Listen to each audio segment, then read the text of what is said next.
Hi, everyone, and welcome back to another wonderful episode of That Sewing Blab. Tonight, as you're all aware, we actually have another great interview. But before I do that, for those of you new to the show, that lovely woman over there in the black is the host of our show, Dawn Pengelly from the blog Duelling Designs, and I'm her co-host, Myra Rentmeester from Simple Inspirations. Now, those ladies right there, we'll get to in just a moment, but I want the people who are new to our show, I want to let them know that we are the, and I do mean the, community-based sewing hub for all things sewing. Here we share interviews like the wonderful one we're going to do tonight. We host events and challenges, basically anything about sewing, anything sewing related, we discuss right here. Now, if you have a question, there's an Ask a Question link down below. All you have to do is select that link, post your question, and we'll get to it before the end of the show. Now, we know that our live stream shows can be replayed both on Crowdcast and YouTube. However, we truly encourage you to join us live stream because there's just some things you cannot do on a replay. Some of those things, well, one is voting on our hosted challenges and our events, anything like that you can't vote on if you're not here. Also, occasionally we have prizes for our live stream viewers. Now, if you're not here, you can't get a prize, can you? Of course not. And it's a lot of fun. So again, we truly encourage you to join us live stream. Now, without further ado, I'm going to pass it on over to the lovely Dawn so she can get our show started for tonight. Dawn, are you ready? I am. I'm excited. Okay. I gotta get ready here. Introducing two people at once and two fabulous people who I absolutely love their videos. So I'm geeking out a little here as well. So peanut butter and jelly, bangers and mash, things that are great separately, but when you put them together, it's mind-boggling. That is what we have going on here tonight. We have two ladies that are fabulous on their own rights. The master quilter, the fabulous dressmaker, and then they get together and it's like peanut butter and jelly. It's a new thing is created and it's amazing. These two ladies are from the UK over in Sodbury. Yeah. And I have to say, I actually had to look up where it was. So just in case our American viewers are wondering, that's where it is. I found that very interesting. And these two ladies got together, and it seems like they're sisters, or at least that they've known each other for, 20 years. It's hard to believe that it's only been about 5 years that these two lovely ladies got together and started a sewing school, the Sodbury Sewing School. Wow. And then started creating these amazing YouTube videos. They're this awesome kind of mix of entertaining and educational. So you learn lots of things, whether it's techniques, about fabrics, lots of stuff. But then you're also very entertained because they have chemistry like crazy. It's fun to watch. So you definitely have to watch them. A few things I wanted to make sure everybody knew, if you haven't seen their videos, one of the things that makes it cool is that they have a lot of things in common. They're both very hardworking, you can tell, dedicated to their crafts, very creative. But then there are also opposites too. One with more of a quilting background, one with more of a dressmaking, one more retro. I wonder if you can tell by looking at them which is which. One more retro with one more of a clean and modern look. They like different eras even. One will mention the 80s more. Yes, that's Nikki. Yeah. And others like more of a vintage look.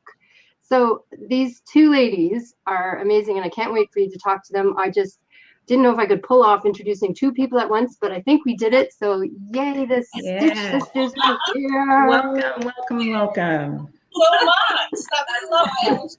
It's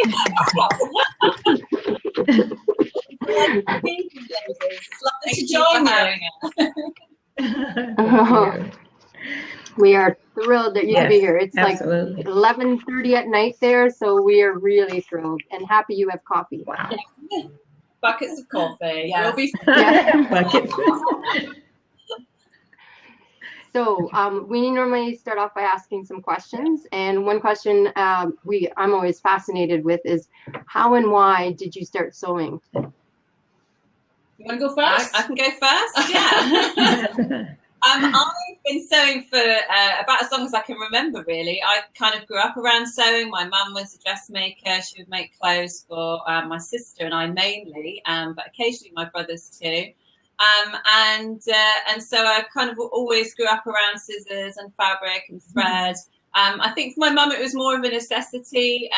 So it wasn't necessarily a hobby or something that she did for fun. It was more that she wanted us to have nice clothes, and that was the best way to do it. I'm one of 7 children, so that's quite a clothes budget, I think. And so a clothing budget. So being able to sew really helped her in that sense. I think my earliest memory was when I was about 3, and she was making a dress for my sister and I to wear to church the next day. And she came into the room, having gone to answer the phone, to find me there holding a pair of dressmaking scissors, having cut a big hole in the back of the dress that she'd just been about to finish, saying, "It's okay, Mummy, I finished it for you." And then she rushed off to the fabric shop to try and get more fabric, because we had to have matching dresses, apparently. So. Okay. But I think as a teenager is when I started to really show an interest. And it was mainly because the style of clothes that I liked, the things that I was interested in wearing, weren't really fashionable at the time. So I would find things in charity shops, or I'd find old patterns, retro sewing patterns, and I'd want to make them. So when I was 13, I asked my mum if she'd help me sew a ginormous pair of pinstripe bell-bottom flares. Which, bearing in mind, this was the 90s by this point. Oh no, was it? Yeah, just about, maybe late 80s. Was not really in fashion at the time. That was just me doing my thing. Yeah. And then I got so excited at the idea that I could do that I could create anything, that I really started to enjoy sewing a lot. And sort of absorb myself in it. And I've always enjoyed reading about sewing, so I love finding old books and just reading everything I can get my hands on. But I guess sewing every day, probably for the last 10 years or so. Yeah. And it's kind of at the point now where I literally can't, if I can't sew for more than a few days in a row, I get really grumpy. Yes, she does. Oh, wow. Wow. Yeah. I can testify to that. I've been on the end of it. In a good way. I've just had to get her near a sewing machine, and then she's fine. Yeah, some people get grumpy if they don't eat. Some people get grumpy if they don't sleep. Yeah. I get grumpy if I don't sew. It just means it's your one love in life. That's all it is. Yeah, yes. And I've only been sewing probably for about 10 years, and actually only dressmaking since Rachel and I met. So that's only 4 or 5 years. And I've always been one of those crafty people. I've done lots with my hands, and I've gone through lots of different things, from photography to baking to jewellery making to pottery. And I just looking for the one thing that I could get properly my teeth into. And it was when I started quilting. So I started hand quilting, and then it wasn't fast enough for me. I couldn't get enough of it quickly enough. So I bought a sewing machine, and that was it. I was completely addicted. And I was one of those quilters who goes through that journey of making really complicated quilts and taking hours and hours and hours to do it, but thought the dressmaking was too complicated for me. And I just felt as if it was I just couldn't do it. It wasn't for me until I met Rachel. And I think I needed someone to hold my hand. And it was lucky that she moved in across the road, and that was it. The Stitch Sisters were born. How sweet. How sweet is that? Oh my goodness. Okay, I'm hearing Dawn. Are you? I can hear it. I just muted myself just to make sure there was no echo on my end. So I'm not sure. Okay. Maybe that was it, because now I'm not hearing it anymore. Okay. Okay. No.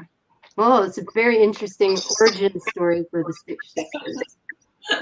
Very much so. And I literally thought they were sisters. No. Well, can you recognise that I've got a slightly different accent to Rachel? Scottish. So I'm Scottish. Yeah. Ah.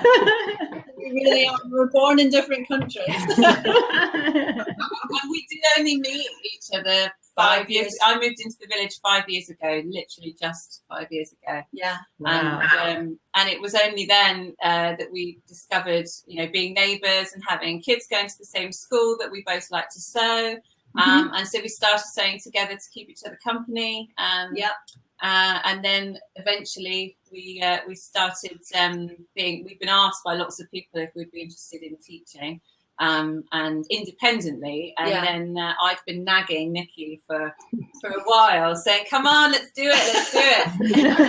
Start a business. I was like, what? But also, she didn't really know me that well. And I said, we go into business together, and I was saying, let's just run a few classes and see how it goes. And it took me a while to wear you down, didn't it? It did. But then when she did, we started off our business by putting up just a Facebook page. That was all we did. And we sat there with a strong cup of coffee, much like this evening, and we made up imaginary dates in the diary. Let's do a class on that date. Let's do another class on that date. And we put these things up live on Facebook, and we had our first booking 2 hours after we put it up from a complete stranger. Wow. So it was at that moment that we realised that there was a gap in the market and people were looking to be taught to sew. Our first class was sold out within the week. Yeah.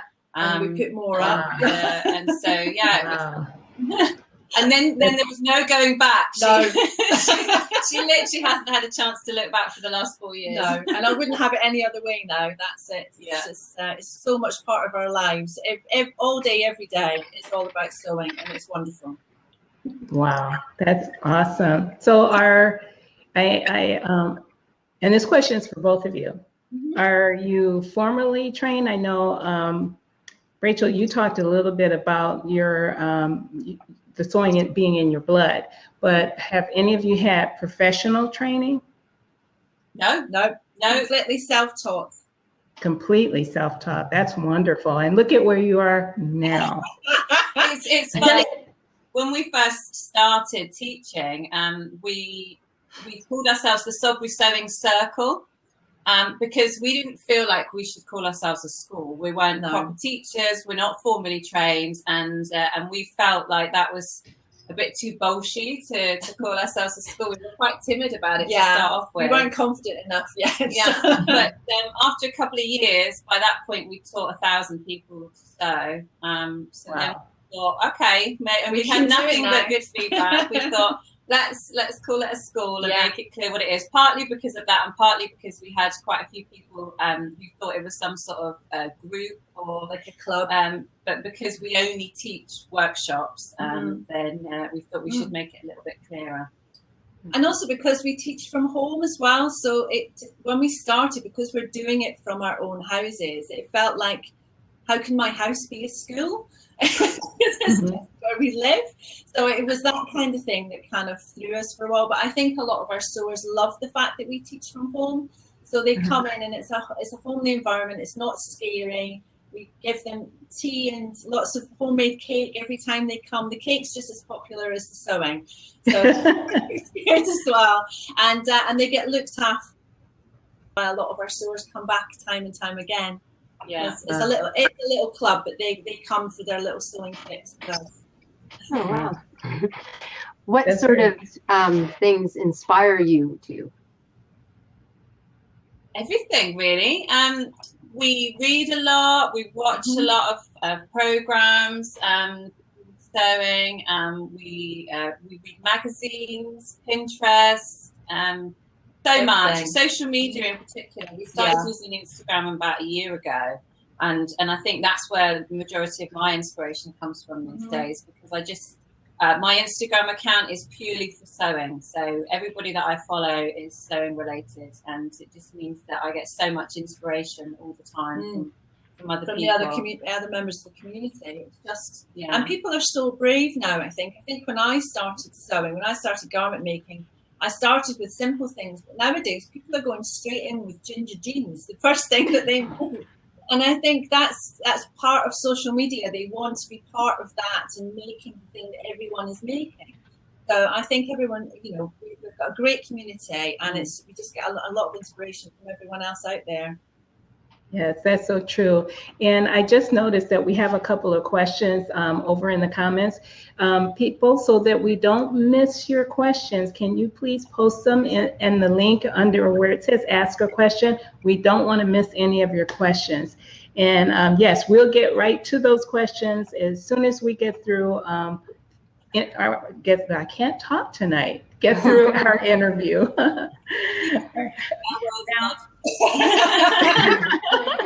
We're having a bit of a weird technical issue where I can't unfocus your screen, ladies. So you're stuck large for a little while. Yeah. Oh, there we go. We snap back to normal. Now I have to ask. Oh no, you go ahead. Go on. I'm sorry. By all means. Well, since you ladies inspire so many, I mean, you're teaching school, you have your YouTube videos, I mean, you're just amazing women. Where do you get your inspiration from? Well, I think we have lots of plans for the business, and I get all my inspiration from Rachel, to be honest, because we work so well together, and we are like two bits of a jigsaw, and she always comes up with wonderful ideas, but they're very often way too big, and I'm the one who scales her back down again. Sometimes world domination is where you want to aim for. So I get my inspiration from her, and just about how our business is going and the YouTube channel and things. It's been such fun to do that I think we just want to keep continuing with that at the moment, and lots of exciting things to do. And we're trying to do it our own way as well. Mm-hmm. We're trying not to be not like everyone else. We have to copy everyone else. Yeah. So we're trying to do new things and interesting things that will make people come back and watch us more often. Yeah. So just being yourselves will do that. Yeah. So the fabric series was one of Rachel's ideas, the one that we did with Minerva Crafts, where we did the series on fabric, and that was a lot of work. It really was, but it's had so much feedback from the community that it's really useful, and people are like saving them all as little playlists and referring to them all the time, and it's wonderful. It's wonderful to be able to other people as well outside the school, so it's great. Yeah, although we are also inspired by people that started before us, basically. So there are a number of sort of creative collectives that are based in London and places that teach, but also have a nice big premises where they have a large sort of on-site haberdashery as well. And we love watching what they're up to, because we feel like they're a few steps ahead of us, and we'll get there one day. Yes. If anyone would like to give us a premises in London, that would be lovely. or Bath, they're both our local cities. That would be lovely. I would take anywhere, to be honest.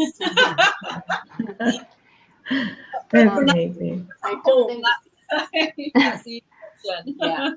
Yeah, I don't think you have to worry about being like everyone else. Like, I think you can tell you're clever businesswomen. Your branding. I know your videos from everyone else's videos. You've got your graphic design down. You've got kind of that banter going. But one of the things I also like a lot is that you're very authentic. You're very open. Yes. So, quite often you'll talk about body image. Your Sewing Makes You Love Yourself video. I definitely, if you guys haven't watched it, you should definitely watch that. As a really fantastic video. I think it's very authentic. Like I feel like if I was to go out for coffee with you guys would be exactly the same that you are where you are. Yes, I agree. I think it's because we are best friends and we spend every day together and most weekends as well. Yeah.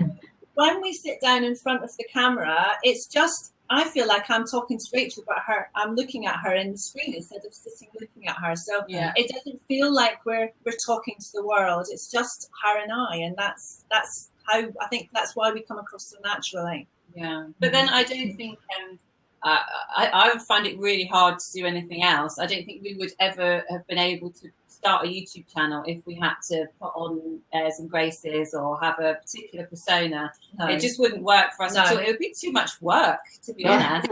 Yeah. With natural, there's less editing. Not having to worry about whether we got it right the first time or whatever else. I mean, if we really say stupid things, we edit them out.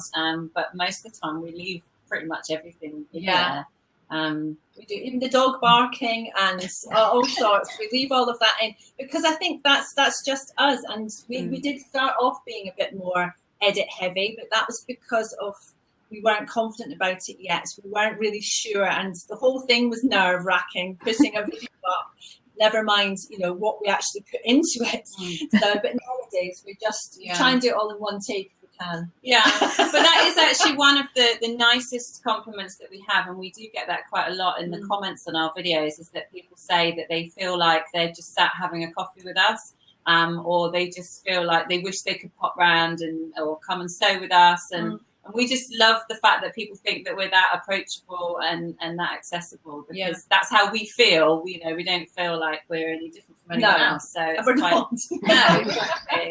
nice to hear that from people. Yes. It's reassuring. Awesome. That's awesome. It's a great story too. And I have a question that actually developed based on what you were saying about your school and inviting people into your home and making them comfortable.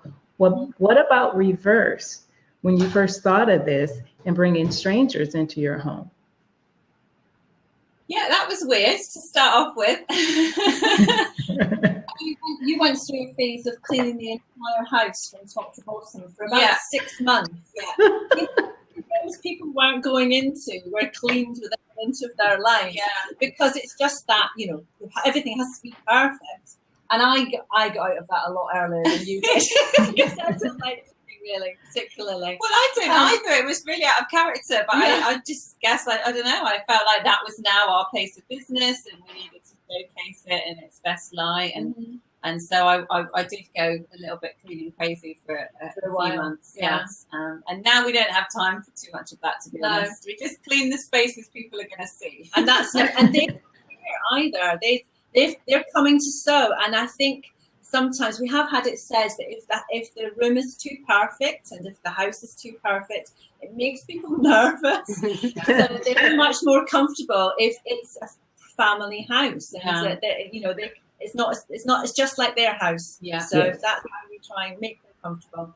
And I think between Rachel and I, we are welcoming, and my little dog comes and says hello to everyone, and it's just the way we like to do it. I think we're both quite proud mummy housewives as well. So I think that comes over as part of the business and part of our business persona as well. Okay, great. Do you have a sewing tip or any advice you could share with someone who's just thinking about starting sewing, whether it be quilts or clothing? I think my main tip would be not to have any preconceptions, not to convince yourself that there's anything that you shouldn't try. A lot of people think, I shouldn't sew with knit fabrics because that's harder. But if you've not sewn with knits or woven very much, one's not any harder than the other. And a lot of people, like Nikki, saying she didn't think she could start dressmaking because she felt like that was too hard. I think sew what you want to sew, but don't expect perfect results first time, because if you Nikki uses the analogy sometimes for our sewers, if you were to have one tennis lesson, you wouldn't expect to then be playing on centre court with Andy Murray the next week.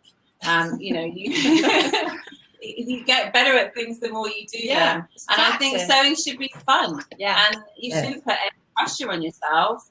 Whatever you achieve is going to be more than you could do before you started. So baby steps, and don't convince yourself that anything is off limits, because it really is. Try and tone down the OCD.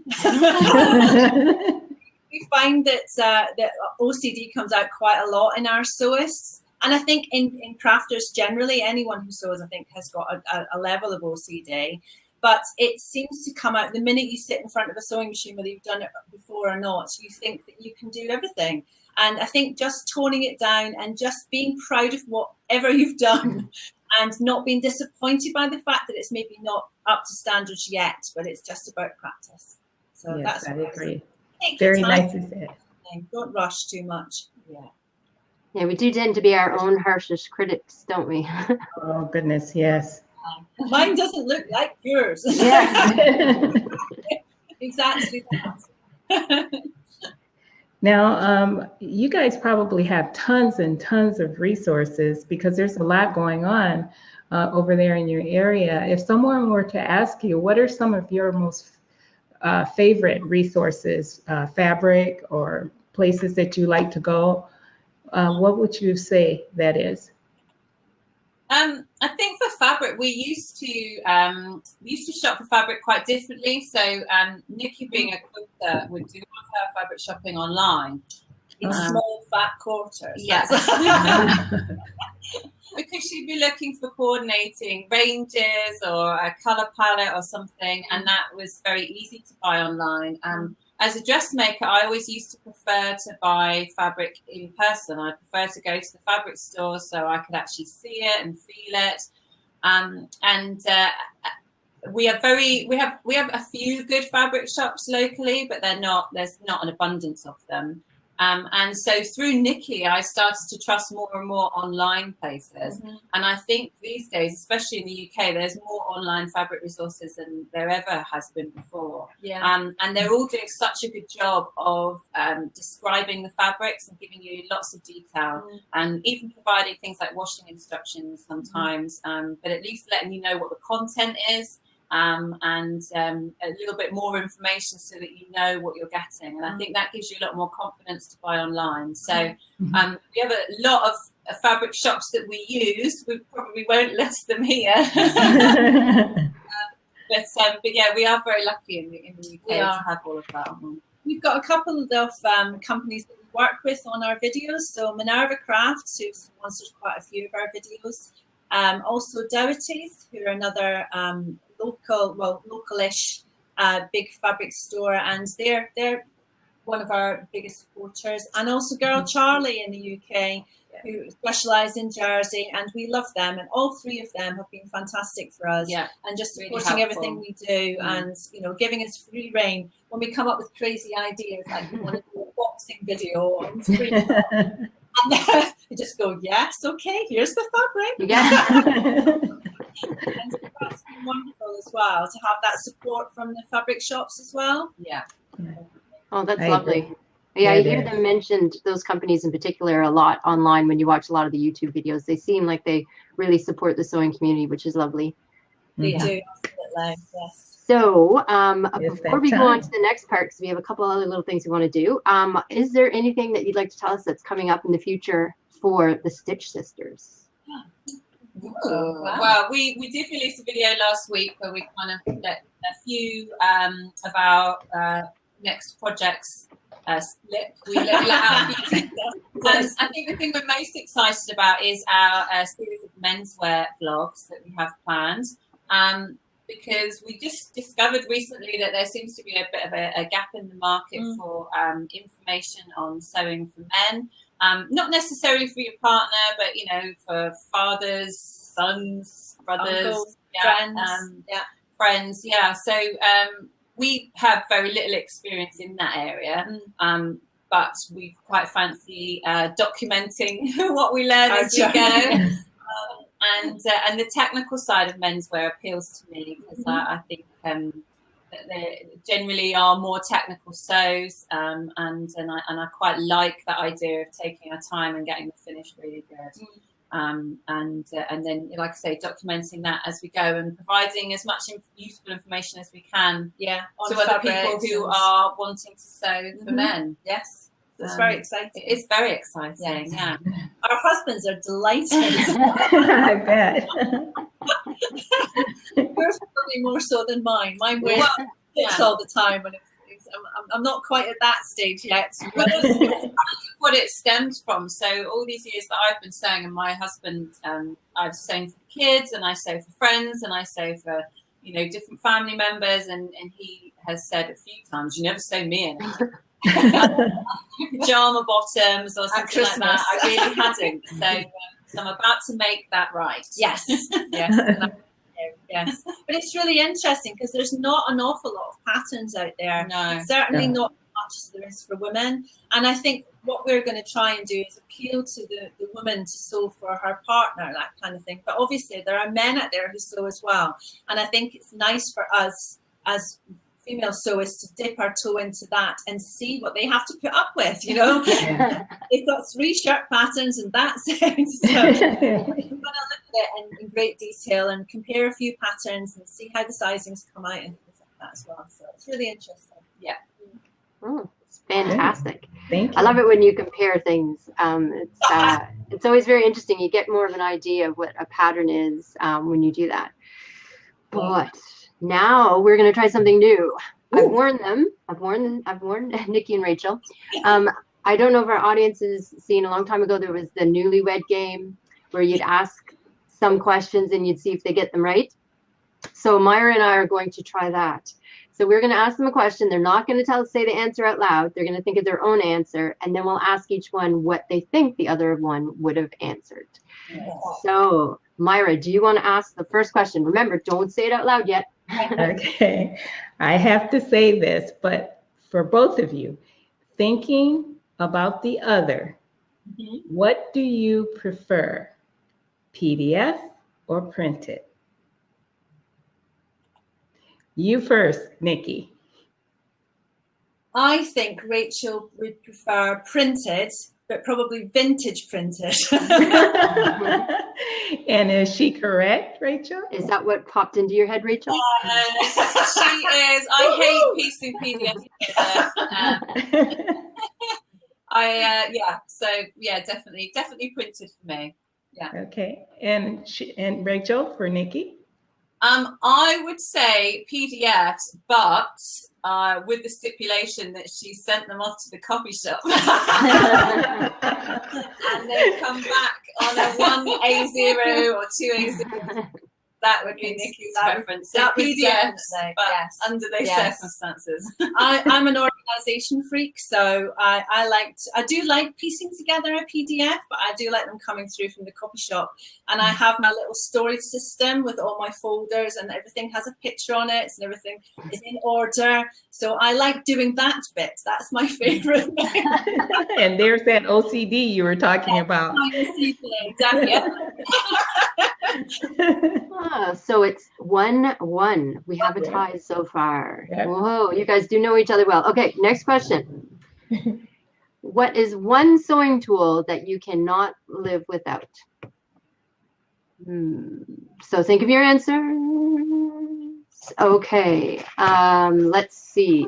Nikki, what do you think Rachel's one sewing tool that she can't live without would be? We use seam gauges in class all the time. Do you know what a seam gauge is? Let me grab one.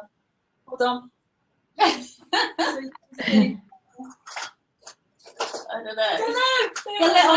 The metal ones with the points on the end, with the measurements down the sides that have about 500 different uses. And I think that would be the first thing Rachel would reach for at any given opportunity. That's the thing. So Rachel, is that the thing that you thought of? It wasn't. Oh, no.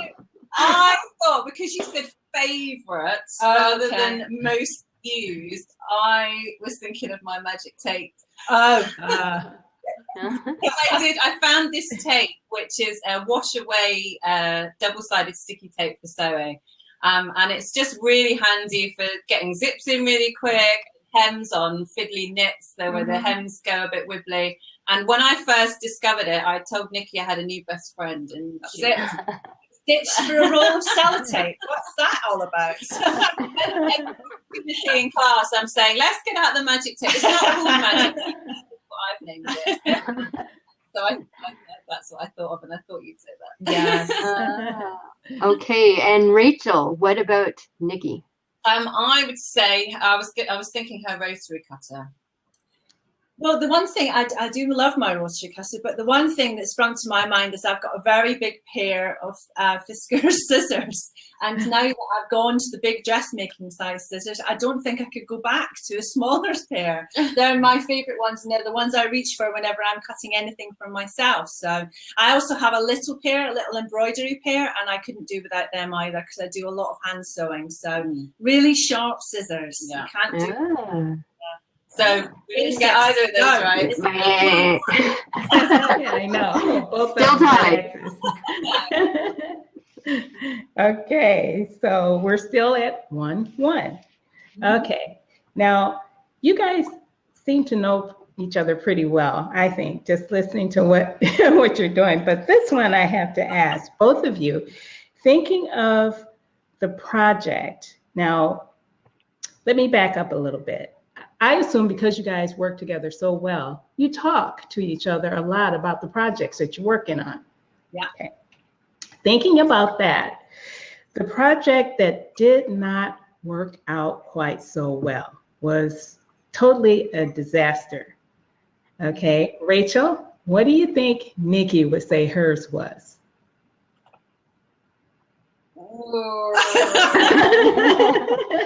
I need a minute for that one. Have you got an answer for me yet? I fondly remember Rachel making a dress with me in here, which was I knew you were going to a vintage pattern. You know the vintage patterns that just have the drawings on the front, so you have no real idea what the dress looks like. And it was in this awful houndstooth fabric that just kept making my eyes jump every time it moved. And by the time you tried it on, it came back off and went straight in the bin. I think it was just too big in too many places that it just wasn't worth fixing. So that's the one that springs to mind. She doesn't very often have disasters, but she's so good. It wasn't necessarily a sewing issue, that one. It was a style thing. Yeah. Potatoes is awful. So she was correct. Picture and woman on the front. It looks Never trust those pictures, ladies. Never trust them. And how about you, Rachel? Do you know what? The reason I'm struggling to think of one is because I can't think past yesterday when they up in trousers and guy, and we hated them so much that we just threw them in the hallway. Mine was this stretch cotton that just kept stretching every time I sewed it, so it was just ended up with a seam about that wide on the Oh my God. Still not fitting me, so that was it. It was just the wrong fabric for the wrong thing. That was all it was. So, And would be good, but it wasn't. Was that the project? That's probably my nearest. Yes. But that was the project you were thinking of. Okay, so 2-2. 2-2. Yes. Okay. So then the next question, what is your favorite make ever? So something that's the favorite thing you've ever made, and then we'll see if each of you can guess what the others is. So Nikki, what do you think Rachel's favorite make might be? I think what you have to understand about Rachel is it's all about the next make. So it's all about what she's going to make next. It's the shiny thing in the future. But if I'm talking about things she has made, the thing she has worn the most has been her red coat that she made not Christmas, but the Christmas before. And she has worn it every day since. That's her most successful make, but she may not think it's that's what I was thinking of. And that's the one with the red cape? Yes. Yeah, gorgeous. It's a cape, but I never really got a good picture of it with the cape. No. So I these days I wear it without the cape, and I changed it to be double-breasted at the front. I added some buttons and buttonholes, and now get a lot more wear out of it now than I ever did with the cape attached. Yes. Very good. And what do you think, Rachel? I'm so terrible at thinking about past the last 5 minutes. I know she loves the Tilly and the Buttons Mila dungarees that she just made. So, yes, I do. Yes. Although whether that's your favourite ever. I think my red dress is my favourite ever that I made for Christmas. Oh. So that's one of my favourites. But I do love the nail dungarees. But no, that wasn't. Oh, you're in the lead. Oh, she pulled ahead. Oh my God. Yeah. And the last question in tiebreaker, Myra. Well, it might be the time maker.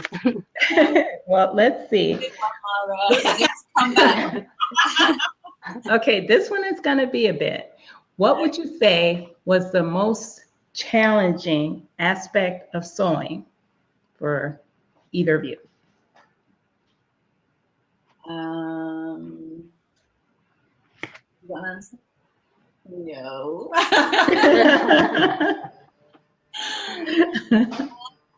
Have you? No. Okay. Right. Okay. Let's think. I think I know what your answer is. I'm surprised neither of you have talked to each other about that. Well, Not. so many things. That's the thing. I can think Oh. of so many answers to all of these questions that finding the one that she's going to pick is the hard thing. Yeah. Makes sense. Okay.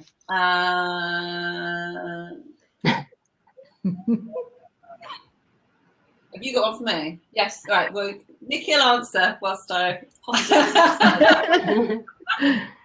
I think for Rachel, fit is the most difficult thing with some things, because she is a voluptuous, curvy lady, and she has to do more fitting than I do because I'm straight up and down. So I find things sew to my body shape much more easily, whereas Rachel has to do a lot more fitting of different things and make it work for her and for her body shape. But that's also a confidence thing from her, because she knows what suits her and she knows how she wants it to look before she even starts it. So you do a lot of fitting. Yes. Was that what popped into your head, though? No.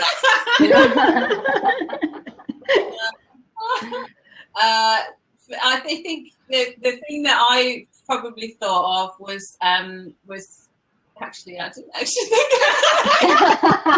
think. Rachel. So I think I'm going to have to give that one to you. I was too busy thinking about what to say. My answer. So she's going to have that one. Yes. But I have thought of one for you. Go on. Linings. I hate linings.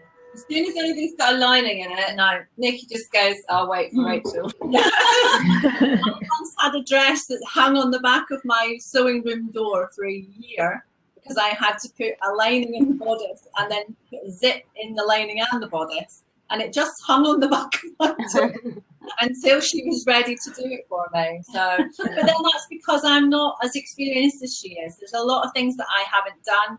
And, now I am much more confident and I would probably just have a go at it myself. But at the time, I was just like, it's just too much. I can't deal with it. So I didn't like linings. No. Is that what popped into your head at the time? It was, yes, because they're big in my life. Yeah.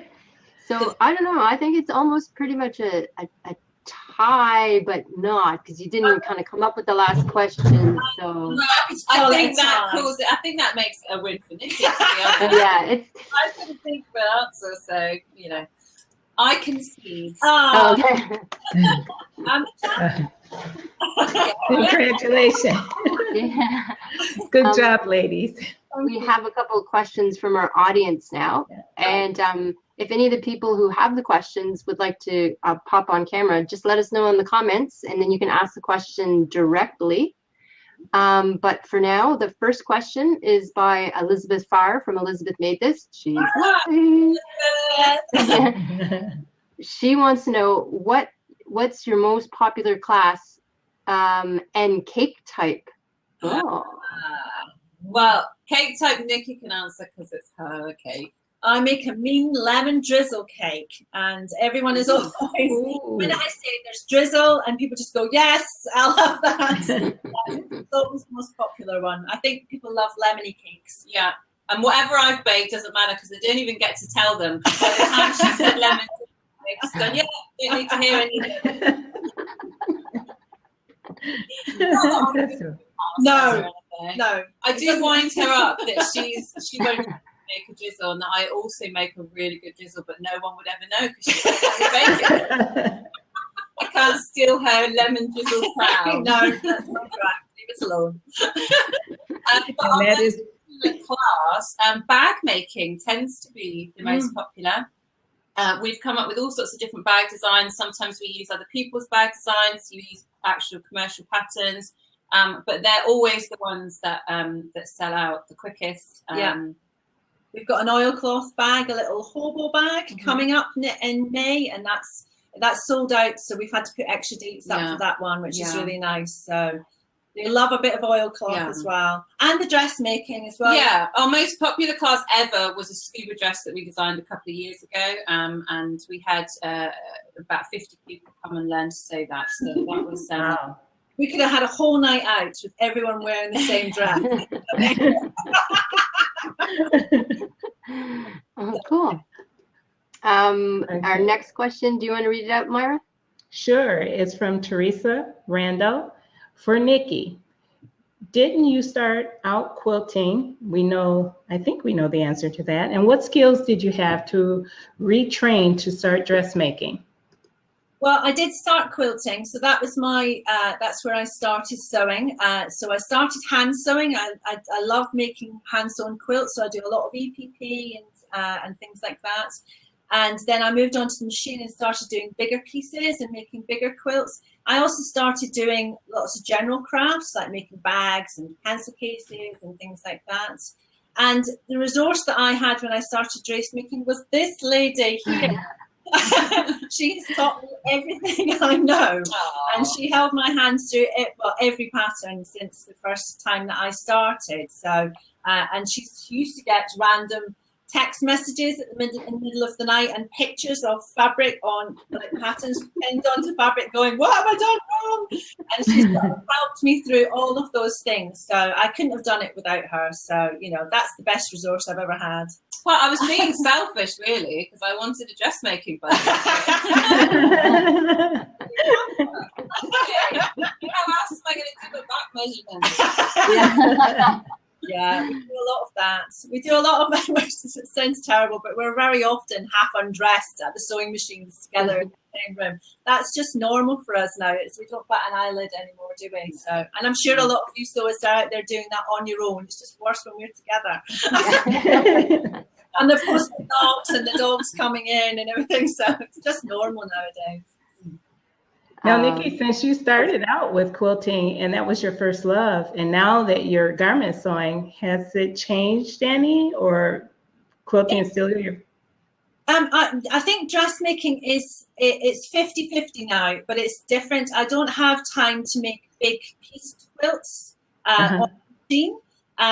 Mostly because business is just so busy and classes and things like that. I just don't have the time to sit down and... You get as far as the quilt tops. Yeah. You don't ever get time to quilt them. I don't have time to quilt Wow. them.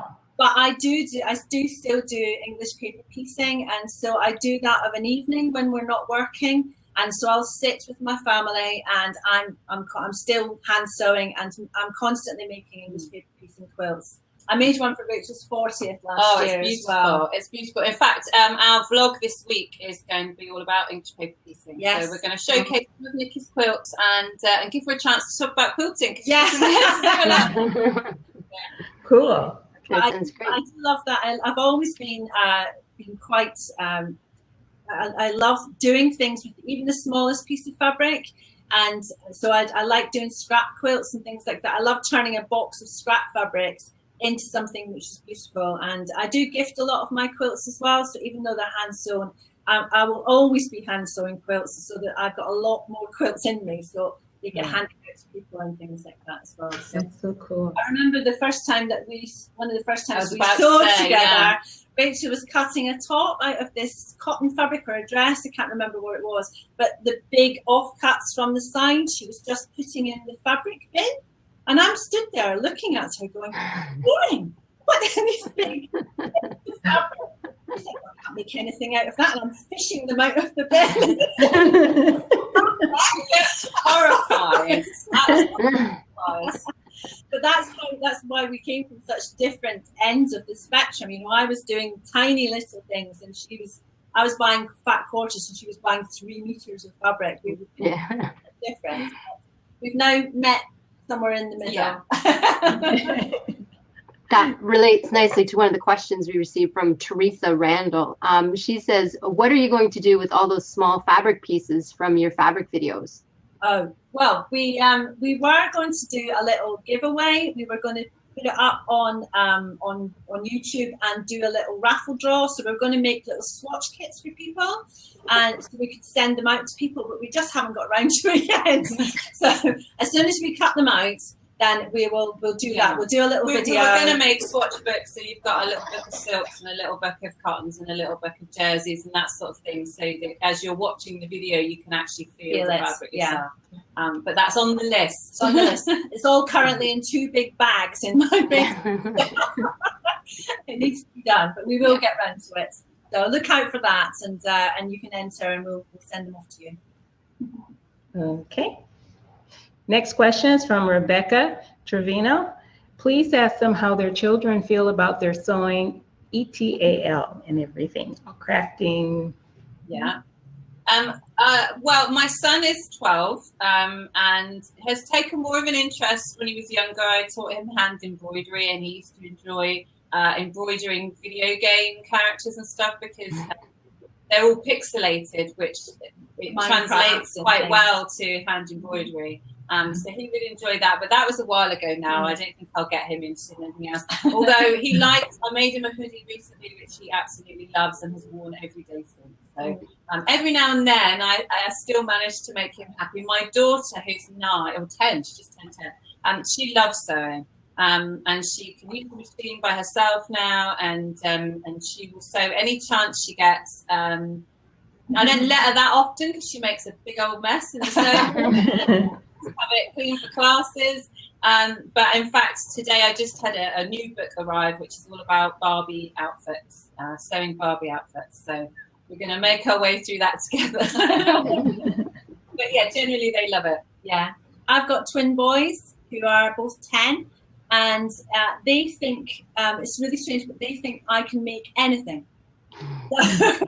So I've got this wooden advent calendar for Christmas, you know, the kind of the little drawers in. And they said, but you made that, Mummy. And I said, no, Mummy doesn't do woodwork.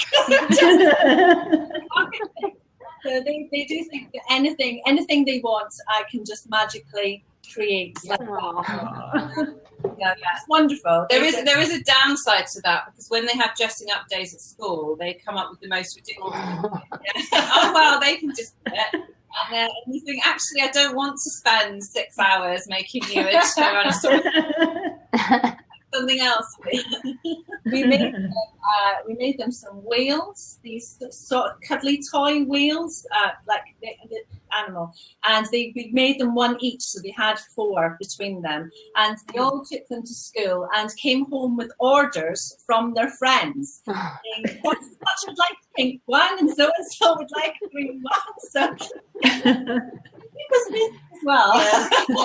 Back to say we're not taking they think you're Wonder Woman that can handle anything. That's lovely though. They're also each other's best friends as well. They have to be, because we spend so much time together. But they absolutely love being with each other. And over when Rachel was having her work done, her building work on her house, they came to stay with us for a whole weekend, and they were together for literally about 3 days, weren't they? And Rachel finally said to them, right, it's time to go home. And they all went, oh, can we just have half an hour? Solid day together. So I think they're just the same as we are. They can't get enough of each other. Cool. That's sweet. We have another question. This one's from Crystal, and she says, what was your favorite sewing battle? Oh, you gotta love your sewing battles. She said she loved the one with the free tops. Yeah, I think that's our favorite too. That's our favorite too. Yeah. Because we loved putting all the little sound effects in, and doing the pictures was just hilarious.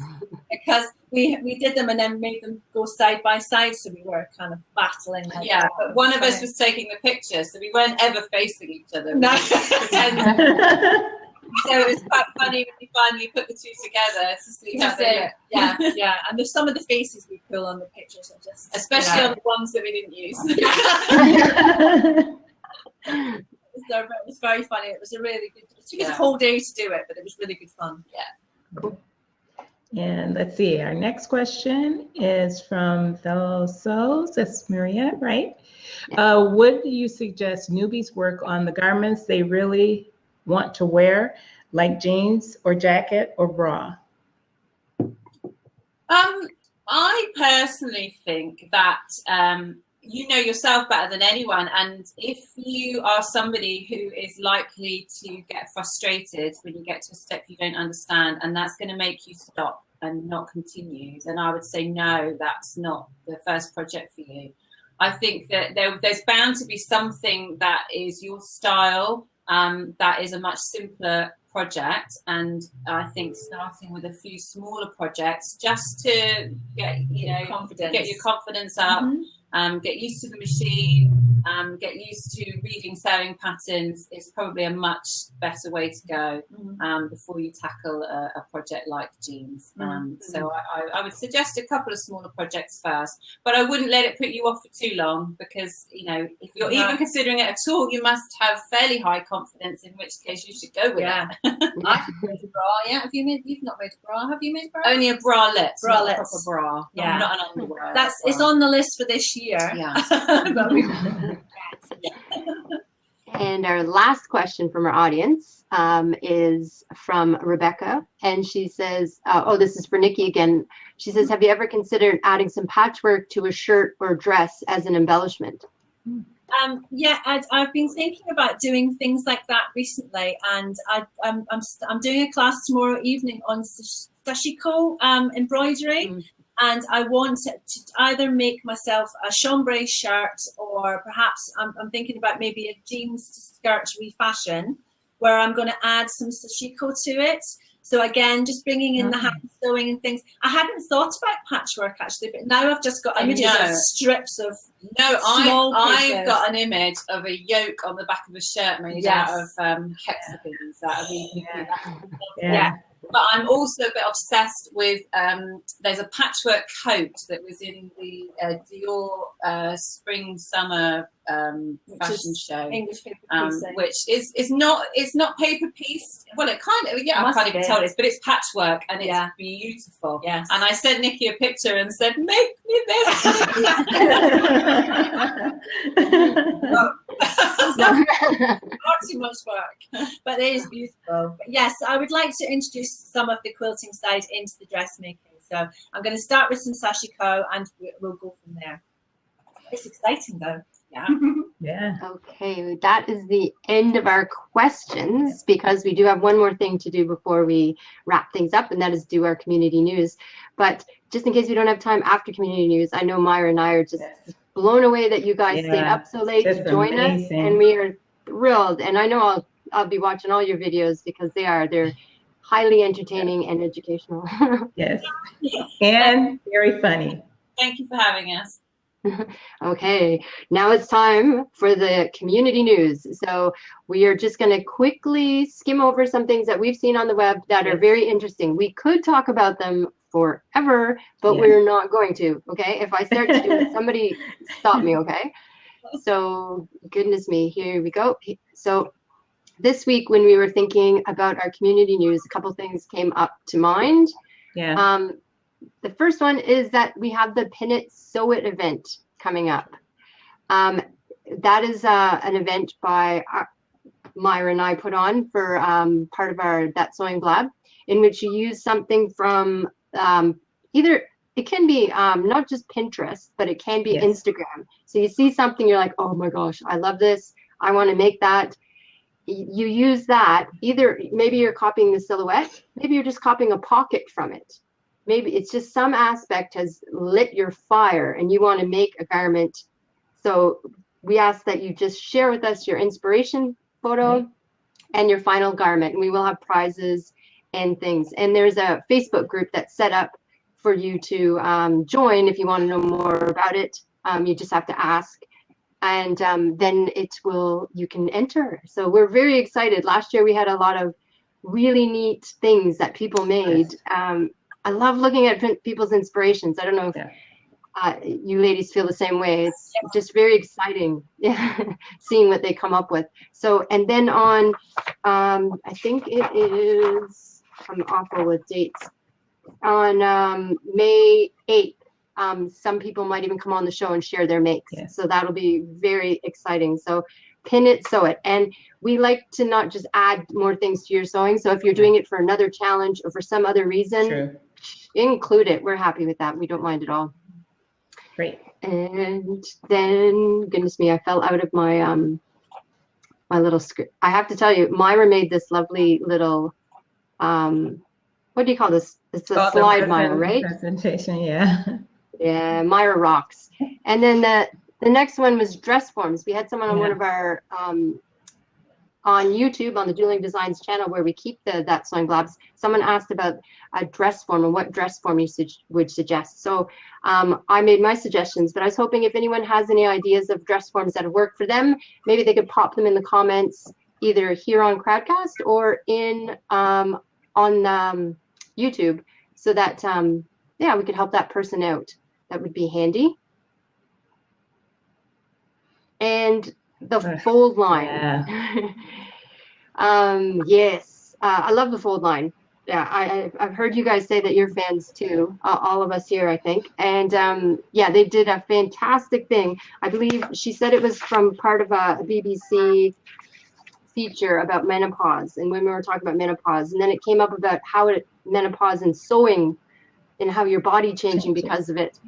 And it was a fantastic video. So I highly suggest, even if you're not going through menopause, it's nice knowing some of these things that might be happening to you in the future and how it'll affect your sewing.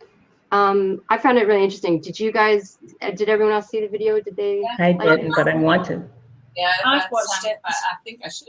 Yeah, it's really interesting. The thing that I found quite interesting was Kate and the other lady were talking to their mothers about when they went through the menopause and just simple things like that, making yourself aware.